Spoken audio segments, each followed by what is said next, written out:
back to LATAM Expansion Insights, your podcast for all things related to growing your business in Latin America. I'm your host, Chris Danks, and head up the Leadership Collective, which is a place for HR leaders to gain help, guidance, and support as part of a community on a daily basis. In our previous episode, we explored the key economic and cultural factors to consider when expanding into Latin America and discussed the differences between using an employer of record and setting up a legal entity. Today, we're diving deeper into the latter, setting up a legal entity as opposed to utilising an employer of record. Joining us again is our special guest, Becky Ospina, a founding member of the Leadership Collective with 20 years experience in global HR leadership roles. We hope you enjoy this in-depth discussion on this critical aspect of business expansion. Becky has extensive experience in designing people practices that enhance organisational capability and stakeholder satisfaction. So today, I just want to reintroduce Becky again. So welcome back, Becky. Thanks, Chris. It's great to be here again. So Becky, let's just start with the basics. So could you explain what setting up a legal entity involves and how it facilitates business operations, specifically in the LATAM market? Sure. So setting up a legal entity generally involves creating a local presence in the country. So what does that mean? It could mean a facility, an office. You definitely need a registered address. So sometimes that could include a registered agent, setting up tax accounts, any kind of compliance filings, anything related to audit. Many times you have to appoint a director who is a local in-country contact for the business. Bank accounts, what are all the banking relationships? So it's really around the total complexity of all of the compliance and legal matters related to operating a business. So it allows you to have that local presence in the market, obviously greater control over operations, employee management, business decisions, branding, and many strategic items that relate to the future of the business. It is particularly beneficial for long-term, kind of larger scale growth and establishing that really strong brand presence locally in the market. Great, thanks for the summary. And I know this is the more traditional way of setting up a business in different regions. But when it comes to LATAM, what are some of the first steps that companies should take or consider when they're setting up their legal entity for the first time in the region as a whole? I would say the number one thing is to thoroughly do your market research, because not every country is created the same and operates by the same infrastructure regulations. And so doing business in Brazil is going to be very different than doing business in Mexico. And so really understanding the market, the vision of the organization, why LATAM, why that country, why that particular area of the world, and what all of the local laws and regulations are. You can't possibly know everything, but establishing good partners on the ground locally.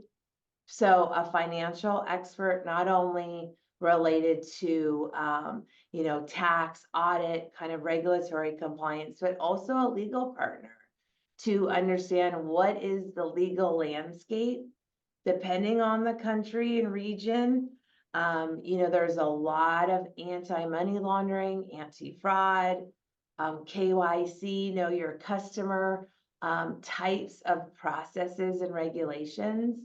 Particular governments are involved more heavily with banking or not, and what that looks like. So your entity structure can all affect whether that would be a good match for your organization, that particular country, or not. So thoroughly doing your market research is the number one aspect that I would recommend.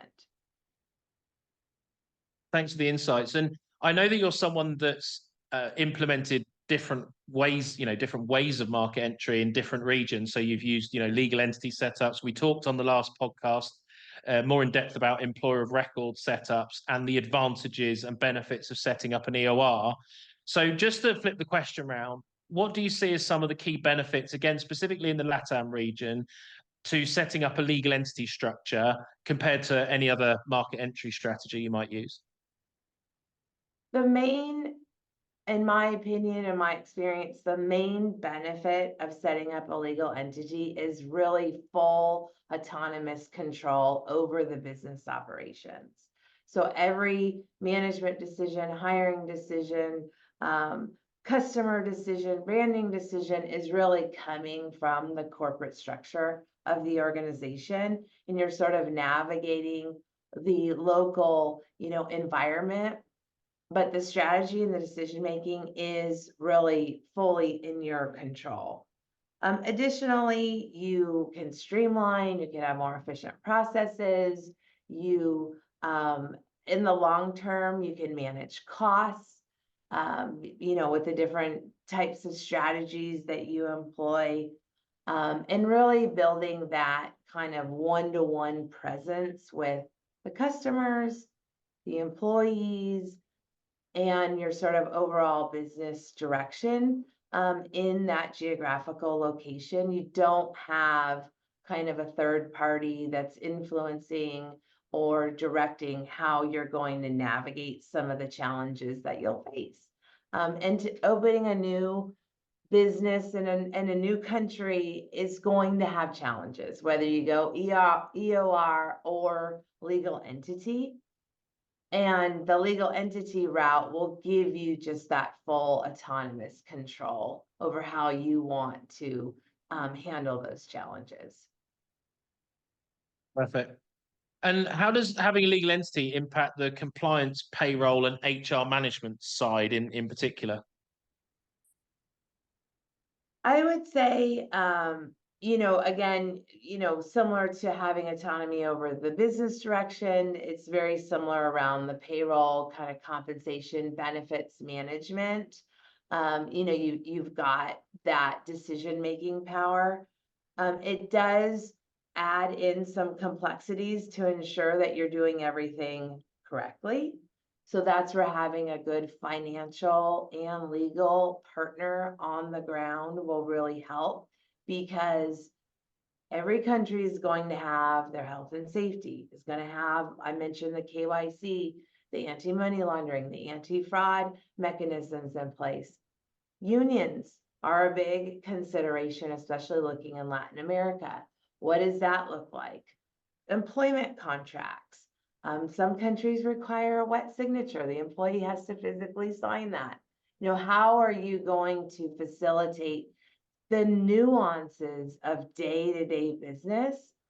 The leaders are often looking at kind of the overall vision, which is fabulous, but how does that equate to practical application in a day-to-day perspective? What kind of resources do you need locally to facilitate simple, everyday tasks that we may overlook when kind of looking at what does the legal entity set up?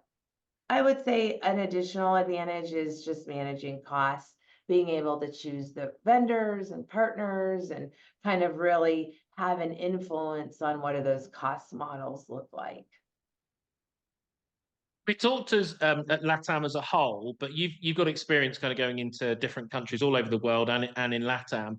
So do you what kind of differences can you explain? So I guess setting up a legal entity, for example, in one country is incredibly different to another. So would you be able to just give some experiences around the different countries within LATAM that you've come across? Sure. So some countries are just more conducive to having foreign companies come in and establish businesses. In some countries, you're just not going to see the free market that you are accustomed to, whether it's in Europe or North America. And so when you're thinking about even something as simple as, payroll and the banking mechanism and direct deposits, that can work very different from country to country. And it may not be something you really see at the face value or kind of first level research. When we were opening in Mexico, the banking issue actually became quite a challenge of how we were going to navigate that and move funds into a local bank account and pay those out. Just based on the banking environment and all of the regulations. And those aren't things that you necessarily consider could be an issue. Something as simple as we had, inadvertently made an overpayment to an employee, and based on the payroll regulations, you can't claw that money back. Okay, that wasn't something we were necessarily anticipating. It's not something you research ahead of time. And so just understanding you really are at mercy to forces beyond, what you would consider as part of a free market environment, where there's kind of more of a freely exchanging of goods and services, it's not created equal, isn't consistent from country to country throughout Latin America. So, Becca, you talk a lot about the nuances in different countries. Now, in my experience, one of the most straightforward differences is how long it takes to set up a legal entity. In some countries, I'm not an expert specifically in the amount of time it takes in each LATAM country, but I know, for example, in the UK, Poland, it can take quite literally 1 day or 2 hours in some cases to set up a company. And in places like Germany, and I understand in Mexico and other parts of LATAM, it could take 6 months, 8 months. How long's a piece of string? So, but what's also interesting is from an employer of record perspective, that doesn't always match. So you might have in some countries, it's incredibly easy and straightforward and easier to be compliant while setting up an EOR, whereas it's very difficult to set up a legal entity and vice versa. So does that, I suppose my question is that something you've come across? Does that affect your decision making, and how do you take that into account from like a business operations point of view? Absolutely. I mean, 100%. One of the main strategies of whether determining legal entity versus EOR is around ease of entry, and the barriers that you could run into. One thing that I've noticed, especially recently, post-COVID era, is countries are really trying to protect their workers from foreign businesses coming in and hiring, what they would consider cheap labor. They want to protect their local workers, which, from a country perspective makes perfect sense. And so there are many new laws and new regulations that are coming about, preventing organizations from just swooping in, hiring really cheap labor for a very specific time, and then moving out. I mean, those things can be detrimental to a local economy. And so navigating those and understanding which countries are more conducive. Others welcome the foreign businesses and, want that to be part of their larger economic strategy around employment, stability, consistency. And so understanding just the philosophy, I know that may sound strange when you're making business decisions, but the philosophy of the country around foreign businesses, around entrepreneurship, around employment will affect every aspect of the way you do business in that country. The way the laws are designed, the compliance mechanisms. And so you hear me talk a lot about understanding the vision and the strategy and making sure those marry well. That is really an extension of, understanding how the systems work kind of at a philosophical level. Because whether you're going to open an EOR or open a legal entity will greatly depend on what the philosophy is.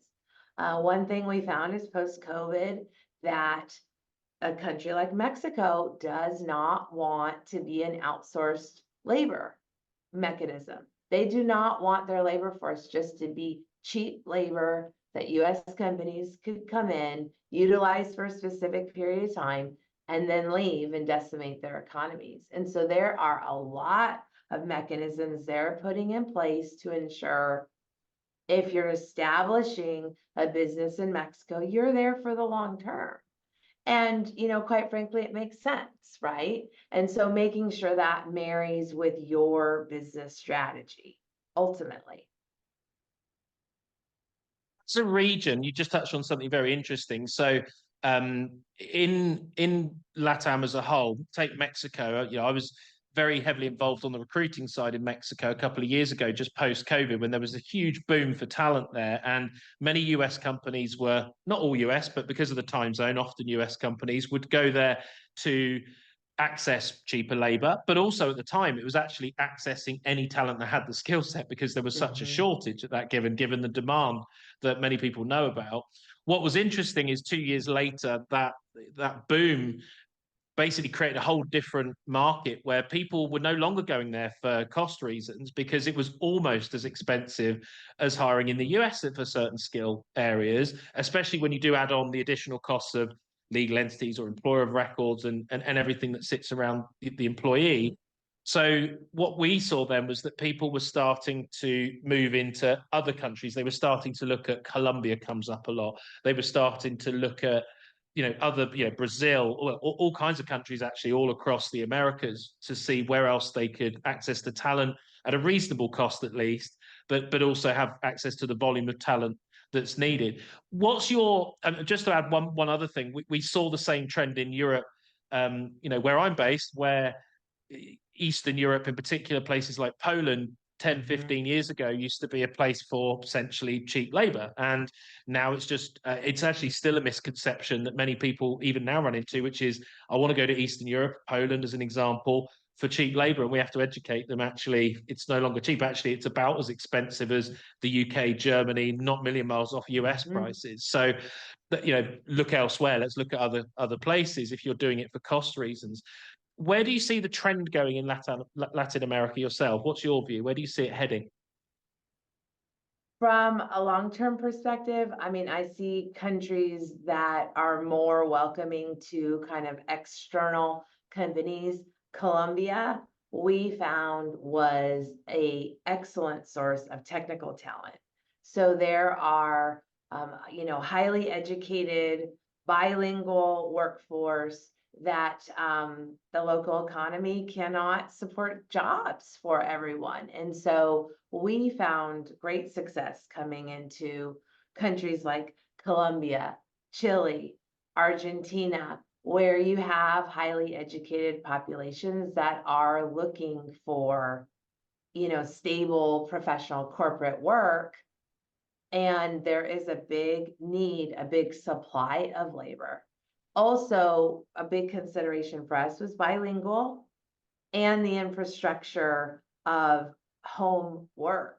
So when you get into countries like Asia, the infrastructure for home work is very inconsistent. It can be a real disruptor in the business, where in Latin America, countries like Colombia, Argentina, Chile, even in Brazil, the internet foundation is very stable. And so you could rely on home workers being available during normal working hours on a consistent basis, as you'd see in other parts of, more of kind of the Western, in North America, Europe.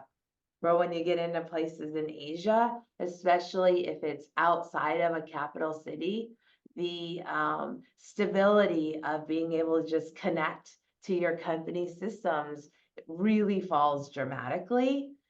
It's not something, again, you'd consider, that internet wouldn't be widely available all over the world, but it is not. And so understanding what that infrastructure looks like, what are backup plans that you could put in place to ensure if there was a disruption, what's a secondary option, and what does that look like? What does that cost?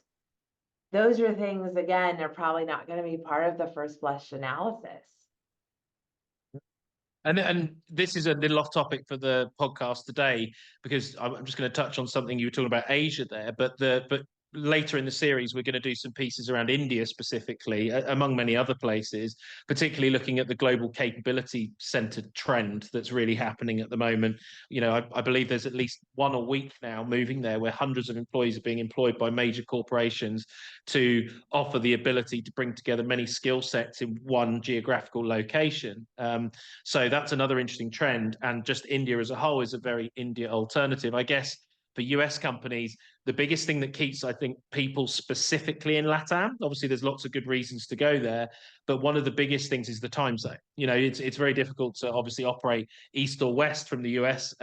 When it comes down to the time zone, it's a bit more restricted than, say, a European headquartered company that's maybe got, you know, the whole of Africa, most of Europe, you know, even a little further east, sort of crosses over, even to a degree, the east coast of the US and the eastern time zone. So I guess those are some nuances that really make quite a big difference. Just bringing it back round to talking about LATAM. So we were talking about legal entities. What kind of cost savings can businesses expect from setting up a legal entity versus maybe some of the other routes, such as employer of record that we've mentioned? There's going to be an initial upfront investment that will lay the foundation for the long-term plans and allow those costs to really flatten and even decrease over time. So there's going to be sort of this initial, output of costs, but sort of contrary to employer of record, as you grow with a legal entity, it's just going to be really marginal costs that are added to the business because you have the foundation set up. When you're with an employer of record situation, every hire is going to have additional costs. And that's not the case with legal entity, and is one of the biggest benefits because it's really lower cost to scale those larger businesses. Yeah, understood. And I guess it depends on your commitment to that particular country, right? Because obviously there is an outlay of cost, time, and effort. But if it's a country or as part of the region that you might be trialing, you don't necessarily want to set yourself up at that point. You might want to consider a more temporary solution like employer of record until you're at the point where you're fully committed. Am I right in saying that? Yeah, absolutely. You can always go from employer of record to legal entity. It is very, very different to go legal entity to employer of record. That almost never happens, and in fact raises a lot of red flags to local regulatory governing bodies. And so if it is something, let's try it out. Let's see what 12 months looks like.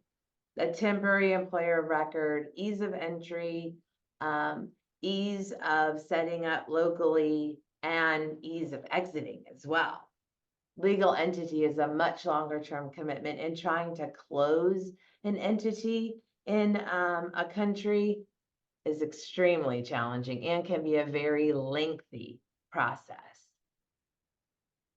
Yeah, it's something you definitely want to be sure of. And we've talked a lot about employer of record and legal entity setup, but just briefly, we talked about the two because we're talking about hiring permanent employees here. But have you ever sort of looked at other routes and other methods to bringing people on into your organization?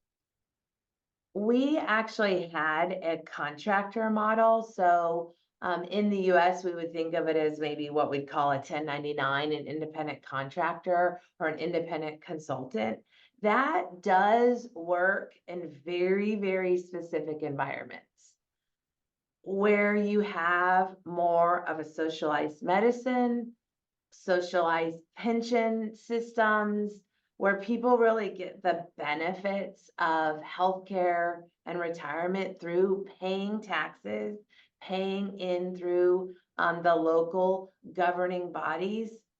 The consultant situation is not an attractive model for that person. And so typically the talent pool is going to be very, very limited, is what we found. And it really has to do with kind of the landscape, again, philosophy, so to speak, but the landscape and environment of around healthcare and retirement. One of the things that we find is people that have never actually moved into that particular region, or indeed other regions around the world, when they're looking to maybe set up temporarily and then expand out, is they'll say, well, bring people on as a contractor first. But in my experience, generally speaking, it's not the best route, not, unless they're specifically looking for contractors. If they're just using it as a mechanism to bring someone on before they set up a legal establishment, it doesn't often work well, because from an employee's perspective, it's a little bit clunky, and I've seen this many times. Some people still go ahead with it, whereas in my experience, the best thing to do is consider an EOR or a permanent establishment. Really, those are the two options, right? Do you agree with that? Absolutely. I think the talent market that you're going to tap into from a consultant contractor point of view is going to be very, very small. And I almost question the motive when it's not an attractive employment model, what the motive is to even go that route from the person. And so it's the employee model, which is where legal entity and employer of record offer is the employee model, where they can pay into all of the necessary systems to get all of the benefits from that. Good. No, that's some really good insights there. I think many people will find that useful, especially if they're doing it for the first time and moving into the region. We've talked a lot about the upsides. So what about the downsides to setting up a legal entity and the potential limitations? I would say some of the biggest downsides are, one, risk. All of the liability responsibility does fall on you and your company. So there's no shared risk there, which also implies some shared controls that could be in place. So if you don't know something and you didn't know and you didn't do something, you are on the hook for it. I would say the second downside is some of the hidden costs. So for example, when you have a legal entity, typically you're going to have to run an audit every year. You're going to have more compliance and regulatory filings. There's going to be a whole health and safety component that is always going to surround workers. Who is handling your union relations? What does that look like? What about updates, legal updates to contracts? And so there is going to be a reliance on some consulting partners, which could really increase the cost, unbeknownst to you. The other factor is, I had mentioned appointing a director. If you don't necessarily are hiring a lot of leaders in a country, you have, workers that are reporting to folks, perhaps, in the US or somewhere in Europe, who is going to be on point? You typically have to have a country leader. And so making those decisions, they're named on an audit, they're named in tax filings, and it is usually a local citizen of that country.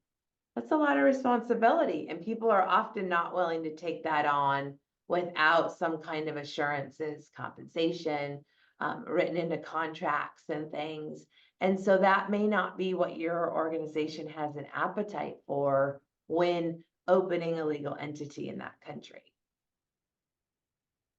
Isn't it interesting? I mean, a little bit before I got involved in this world, but I guess 10, 15 years ago, EOR was maybe either not very well known or very much in its infancy. So I guess back then it was really, you had no choice. You had to set up a legal entity. So I guess at least now you have at least more than one other very viable choice and another route to go down that didn't exist, that many people still don't know about, actually, which is the employer of record model. So for those that haven't seen or heard the last podcast that we did, it was very much on that side of things, where we talk about the alternative to a legal entity setup. So it might be useful for those that haven't heard that and seen that to go and check it out. But so we've talked a lot, about LATAM and the kind of the limitations. So on, are there any other sort of pitfalls or anything to do with local compliance or the complexity that you want to add before we move on? I would say defining what your needs are and understanding how that matches with the culture and the country. So I'll give you an example. In many countries, especially where, sorry.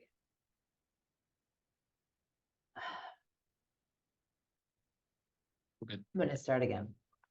Good. Okay. So understanding the vision and the strategy and how that matches with the culture. So I'll give you a specific example. A night shift. A night shift is something that can work very well if the economy has a lot of roles that are working a night shift. If you are one of the first in the region that are introducing a night shift, you may run into a lot of challenges culturally. And we found that the night shift does not translate to every country the same. And so culturally, you are not going to change that country. You can have a corporate culture, you can have a corporate structure, but if a night shift is just completely counterculture, it will be an extreme challenge to make that successful, because typically folks are not going to be motivated by a shift differential or additional pay or additional incentives. And so really understanding the types of roles and the types of business model does that exist already? Are you going to be one of the first in the region introducing it? It may seem simple. Well, we just post a job and people apply and we'll hire them for it. But retention, turnover, the incredible amount of resources invested in acquiring talent for roles that are not common in that particular region, I can tell you it is a real challenge and not something that people think about a lot, especially when you're in more of a free market where, hey, if we provide some of these incentives, we can attract a lot more talent. If it's counterculture, the incentives won't necessarily override what the population, what the workforce is really accustomed to. And so really ensuring, do those roles exist? What we want to set up? Are there lots of similar models locally? Do they constantly have jobs posted? Are they experiencing some turnover? Doing some benchmarking and research. What other organizations exist locally and how are they operating a business? Because I will tell you, there's going to be a reason why they're doing some things and why they're not. And we found that through trial and error and had to make some pivots, and we did. And found some successful regions where we could do business and have those night shift roles.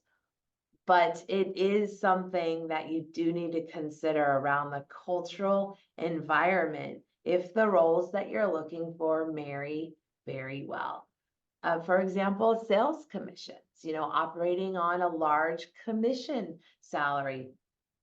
That can work very well in some regions and not in others. That's not a typical compensation model. So even in sales roles, understanding how the incentive packages and what you're offering matches up with the local kind of customs and culture and traditions, and making sure all of those marry well before you try to employ an entire workforce on that model. Think you've just sparked a thought, actually, which and you can correct me if I'm wrong on this fact, but many people will be thinking, well, I have to go into LATAM because that's my time zone. Roughly it aligns with the US time zone wherever you are in the US. However, I believe from speaking to you, if you use Philippines as an example, many of the workers there actually prefer working at nighttime because they have such incredible traffic problems across the city. It's actually almost a cultural norm to work in evening times, which may overlap with your time zones, where you would assume that for, I say normal day-to-day roles that would never be a night shift role, actually work really well in some countries for these kind of strange reasons that we're not used to. So I suppose, am I correct in that? Have I got that assumption right?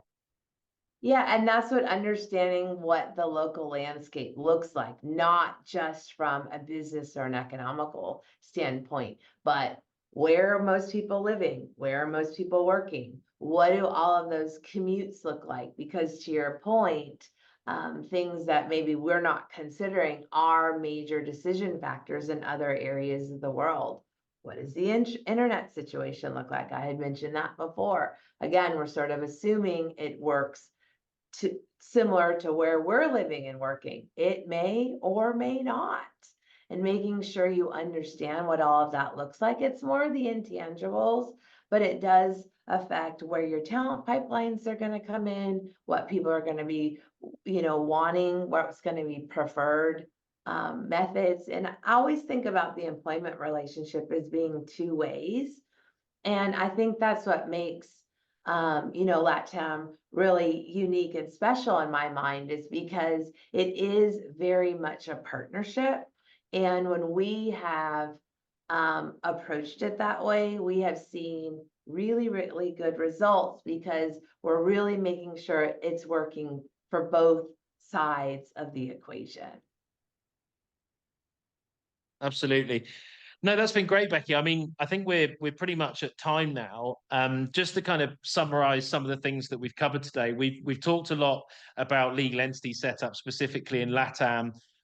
Actually touched a little bit on the pros, the cons of setting up in the LATAM region through legal entity versus the employer of record model, having last week covered more or focused more on the employer of record model. But I think it's also been interesting to talk a little bit about, we've kind of touched on other opportunities and other thoughts around other regions and why people might consider LATAM, but why also maybe they should consider places outside of LATAM America, even if they're not on the same time zone, particularly to the US and North American organizations. So I think it's been really interesting today. And I think many people here will hopefully take a lot from it, especially if they're thinking to expand their business. So Becky, I just want to say thanks again for your time. I'm sure we're going to have you again on many other podcasts and other things in the future. And hope you've enjoyed being here. Yeah, thank you so much, Chris. It's a pleasure.